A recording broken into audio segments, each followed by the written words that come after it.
can make you feel special when it comes to be you.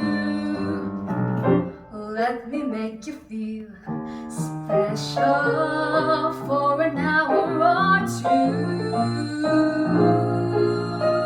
Your life's a routine that repeats each day. No one cares who you are or what you say. And sometimes you feel like you're nobody, but you can feel like somebody with me. Sounds like you've had it rough. And let me tell you that whatever you're feeling right now is completely valid. Oops, how clumsy of me. I'll get that. Hey. Oh, you seem really tense. Would you like something to squeeze? Here, have a stress ball. When we're together, the earth will shake and the stars will fall into the sea. So come on, baby, let down your guard. When you're tired and burnt out, I'll slip you my card. I can tell just by looking that you've got it on for me, for me, for me, for me, for me, for me. I can tell just by looking that you are especially hard for me.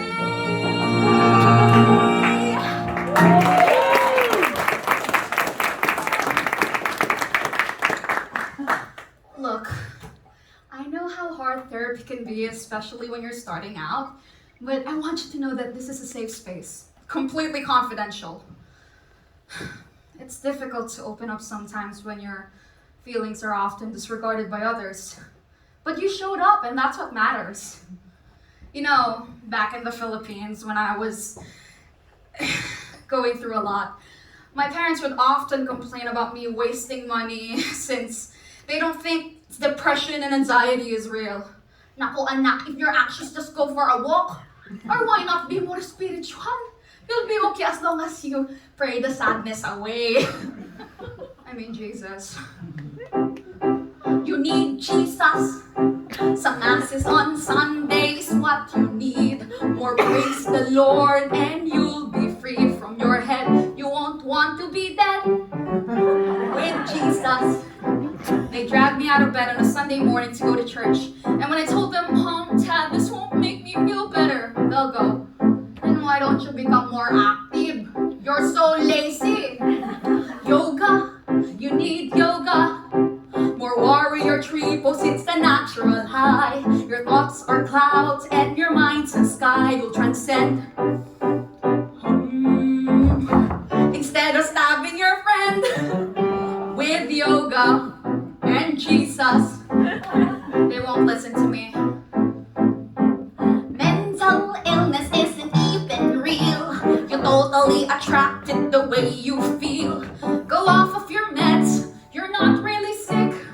All you need is a big, long sage stick. Then they'll blame it on my diet. Vegan, be a vegan. Eliminate gluten and replace with kale. A few less donuts and you won't fail every day. How much do you weigh? Be vegan with Jesus and yoga. They think being into spirituality would solve my case. They do anything to prove me wrong. Church, Bible study, and even those bullcrap information they hear from anti-vaxxers on Facebook. For God's sake, I had to save up my own money for psychiatric help. And when I decided to study this field, boy, did they give me a good lecture. We need to sage the shit out of this place. Turn this bitch to a sacred space. You need to pray the sadness away. Keep in mind it's only a face. It might be a horoscope. Just be a nurse, there's no money in psychology. Go to hell.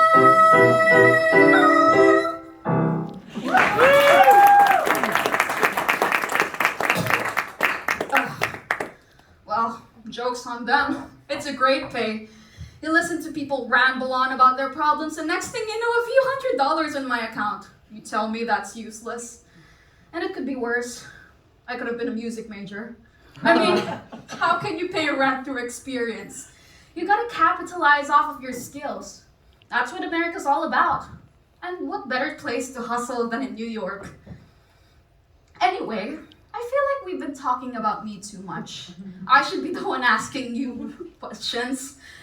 But I can totally empathize with what you're going through right now. Trust me. I was a student before. I remember those days when I was working on my doctoral thesis. It was like being calm wasn't in my nature back then. So, I am on the 6th train heading uptown to my psych professor's office. It's like liars off of campus, don't ask me why. I'm sandwiched in between this guy who's literally drooling and some European hipster who, well, to be honest, smells Woody Allen, her Gershwin in the air. When they bought Manhattan, well, I'm not so impressed that you're like Philip Glass at best. I wish I could take a second to get calm. But it's not working, cause like clearly I'm a magnet for a special breed of psycho who think being words of value moves off time. And my notebook likes to wander on its own across the city, taking with it my whole thesis, which I need to write like now. I don't remember the Muppets getting hives when they took Manhattan, but my own diagnosis is I'm creeping towards psychosis, cause I cannot find a place to get calm.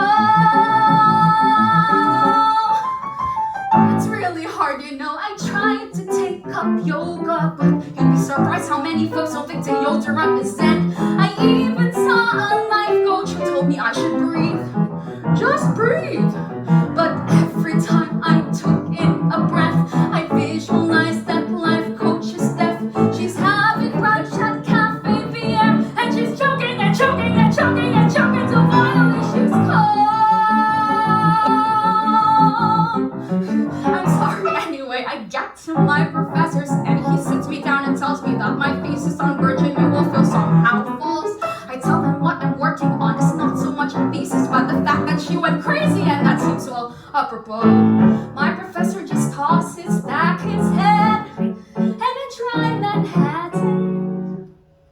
I'm wondering which will kill him quicker, the Big Apple or the liquor, when suddenly I panic and I tell myself I must get someplace calm. I up and run toward Penn Station like I swear my head was ready to blow, and I hop a train to Jersey just as fast as any person can go. The 90-minute town I get off at some provincial hamlet I've never heard of. There's a real estate office right on the block. I can't afford a 2-bedroom, I go into shock. I think, what the heck?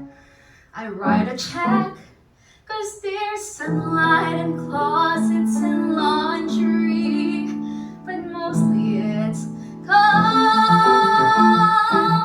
calm, calm, calm, calm, really calm, strangely calm, like Times Square at 5 a.m. calm, like totally freaked me out calm, like I'm gonna slowly go crazy and throw myself off the balcony calm. Damn it. No matter where I roamed the streets here in New York, I couldn't find a place to relax. Moving here was a big change and I struggled. I thought I'd finally become the most in-demand therapist in Manhattan. But here I am, ranting to you about my life when we should be talking about your problems. Sorry. Moving on, here's some advice. Whenever everything gets overwhelming, just ask yourself, what's my happy place like? What's paradise like? For me, it was back in the Philippines in Davao. I mean, sure, my parents were a pain in the ass, and it wasn't as glamorous as the high-rise buildings here. But that was my paradise. And it was always nice to be back home during the holidays. Picture this. I live in this land called Paraiso, a place where a dying river ends. No birds that fly over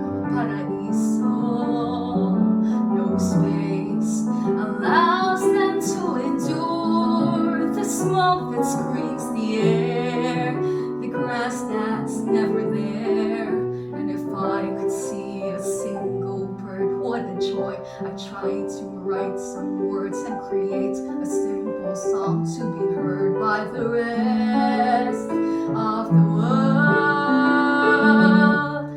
Now try this with me, okay? Take a few breaths in and out. Then try to picture your happy place. Forget that you're in an office. Imagine, even if it's something small and simple, you'll learn to be free in Paraíso. Free to claim anything you see. Matching rags for some clothes, plastic bag for the cold. And if empty cans were all I have, what a joy. I never fight to take someone else's coins and live with fear like the rest of the boys. Paraíso, help me make a stand. Paraíso, take me by the hand. Paraíso, make the world understand that if I could see a single bird, what a joy. This tired and hungry land could expect some truth and hope and respect from the rest of the world. Paraíso, help me make a stand. Paraíso, take me by the hand. Paraíso, make the world understand that if I could see a single bird, what a joy this tired and hungry land could expect some truth and hope and respect from the rest. That if I could see a single bird, what a joy this tired and hungry land could expect some truth and hope and respect from the rest of the world.